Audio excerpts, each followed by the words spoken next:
আমরা যেখানে চন্দ্রনাথ চৌধুরীকে দিয়ে গাওয়াতে চাইছি, সেখানে কোন একদিন কটা ফাংশনে গিয়েছেন উনি? গায়নি, তবে এবার গাইবে। হ্যাঁ, গিয়ে গিয়ে নিজেকে তৈরি করুক, তারপর আমাদের মতো বড় ফাংশনে।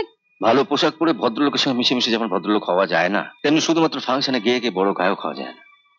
যার বড় গায়ক হওয়া এমনিতেই হয়। মঙ্গলদা, আপনাদের কলকাতার বড় ফাংশন মানে তো 100টা মিউজিক হ্যান্ডসের সামনে হাত পা ছুড়ে নেচে কুদে গাওয়া। যদি সত্যিকারের ভালো গান শুনতে চান, আগামী মাসে কার্ড পাঠাবো, আসবেন। চলতে